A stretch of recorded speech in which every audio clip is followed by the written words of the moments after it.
Welcome to Virtual Ice Skating Coach. Today in this episode, we're going to teach you about skate sharpening. So why don't you tell us who you are, what you do, and where you do it at? All right, my name is Richard Brown. I am the skate technician for Fred Skate Sharpening, which is a figure skate and hockey skate sharpening business that has been around for 55 years.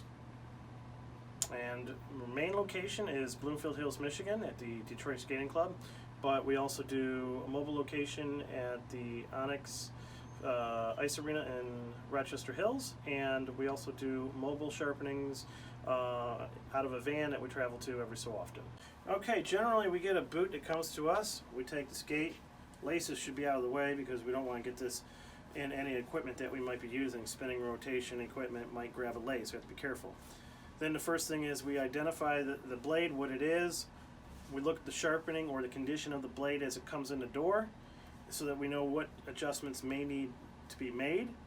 And then once we give it a once over, I also mark my blades that I've sharpened, so I look at my markings and my dates so I know where the blade is at in its life. If it looks like it needs any issues addressed, you look from the front of the blade to the back of the blade and make sure that the radius of the rocker is still intact.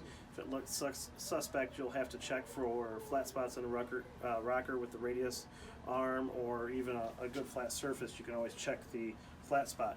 Then you check up to the non-skating zone just ahead of the sweet spot to make sure that any maintenance issues that need to be taken care of in this area, which will be between the toe pick, the non-skating zone, and the sweet spot. This requires a different process to keep it in shape over time. So once you've identified everything that needs to be addressed with the blade, you'll take it over to one of the several different sharpening machines we have, and then you will go ahead and sharpen in the depth of the hollow and the grind onto the blade. Nice.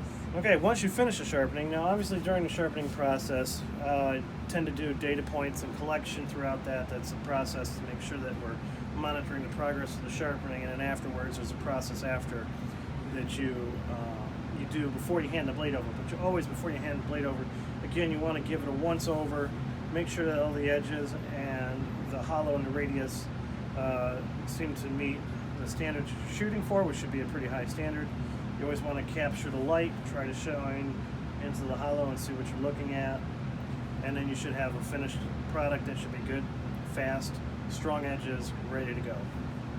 Okay, so a lot of times we won't overcomplicate this, but you're going to hear two terms as the hollow and a radius. The hollow is the inside of the blade that comes down here.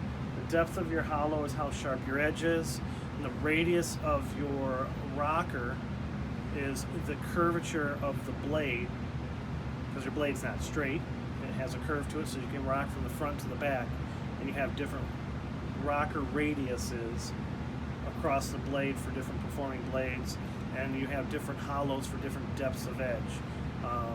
Not to get into too much, but there's also another radius throughout the blade when you're talking about blade mechanics and so forth, but mainly you're dealing with the main radius of the blade from the skating zone and then the depth of your hollow.